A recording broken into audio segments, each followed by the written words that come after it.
Madami ang bumilib sa agarang pagtulong ng Office of the Vice President sa mga nasunugan sa Tondo kahit pa tinapyasan ito ng budget ng mga kongresista.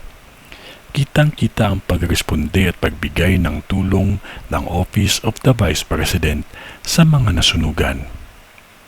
May mga bumatikos naman kay PBBM dahil sa pag-celebrate daw nito ng kanyang kaarawan at kinuha di umano pa ang duran-duran na minimum booking fee na 28.5 billion to 49.9 million sa loob lamang ng isang gabing selebrasyon. Samantala ang OVP na nagkukulang na sa budget dahil sa pagtapyas ng mga kongresista ay nauna pa daw tumulong sa mga biktima. Kaya nga hindi napigilang maglabas ng saloobin ang ilang mga social media influencer. Pakinggan po natin. House of Crocs, House of Representatives.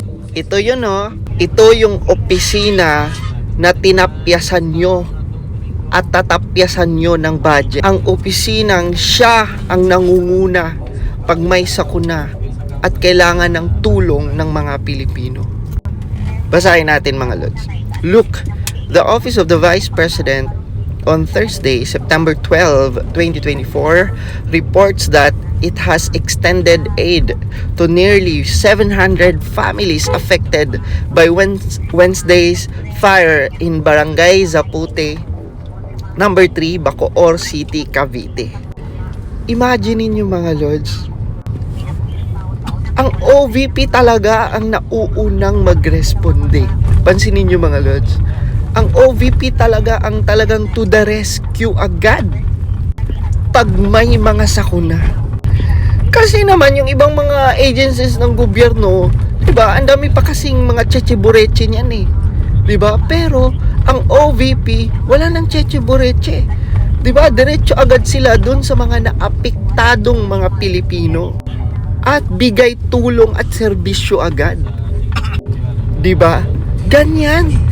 And marami nga akong mga 'di ba, mga balitang narinig na pag sa OVP hindi na pahirapan kung humingi ng tulong doon.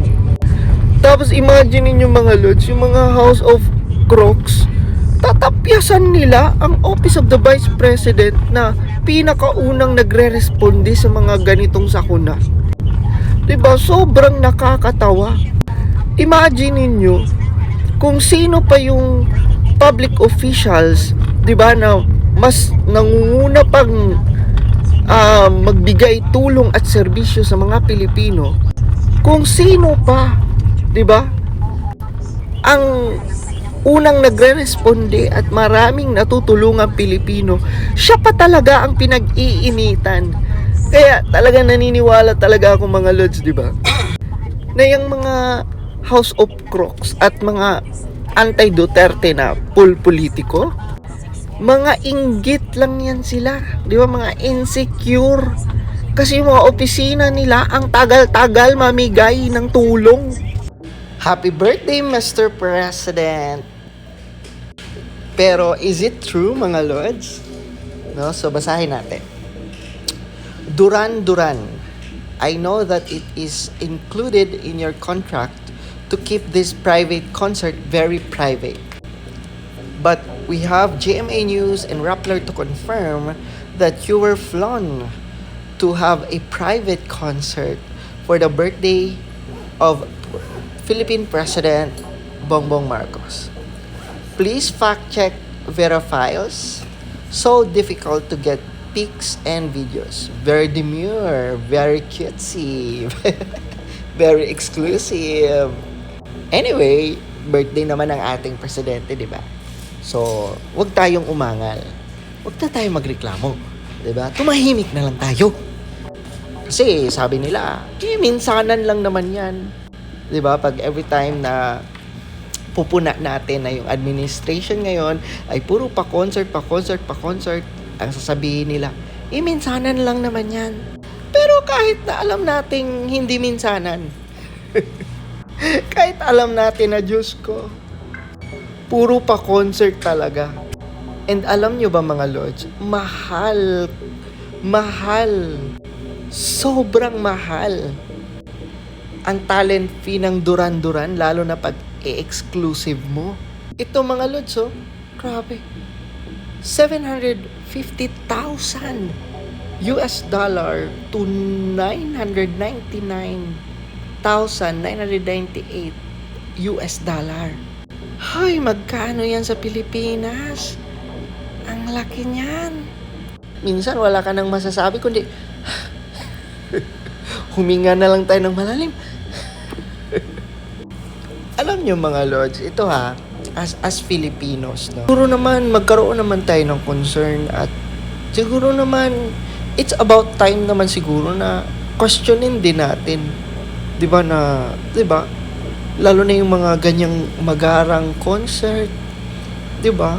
It's about time na isipin din natin na is that fair sa ating mga Pilipino? Sige nga, kayo mga Lods, 'di ba? Kitang-kita mo yung mga kababayan natin, grabe yung pagkukumahog sa trabaho. Yung iba, pinagkakasya nila yung kanilang sweldo. Yung iba, ang konti-konti ng benepisyo. 'Di ba? May mga kababayan tayong, 'di ba? Walang pambayad ng hospital. Okay lang sana. Okay lang sana kung nararamdaman talaga natin na ang gobyerno right now ay, 'di ba, more on talagang nagbibigay sa atin ng mga kwalidad na serbisyo, proyekto, 'di ba? Yung kitang-kita natin yung improvement sa Pilipinas. Pwede pa nating i-consider na okay lang mag-concert sila. Pero sa nangyayari right now, 'di ba, parang mapapaisip ka na iniisip pa ba nila ang mga Pilipino? 'Di ba kasi like that, 'di ba? Kung titingnan mo, magpapa-exclusive concert ka sa isang foreign artist ata yung Duran Duran. Kayo mga Lods, kasi ayoko namang baka sabihin na naman basher. Pero sana, 'di ba, yung mga leader ng ating bansa, magkaroon naman sila ng simpatya sa mga Pilipino, 'di ba? Kasi sa totoo lang mga Lods, pinaparamdam talaga nila na marangya sila, magarbo sila, bongga sila. Pag leader ka ng bansa, hindi mo naman dapat yan iparamdam sa mga Pilipino. Hindi mo naman dapat yan iparamdam sa mga tao.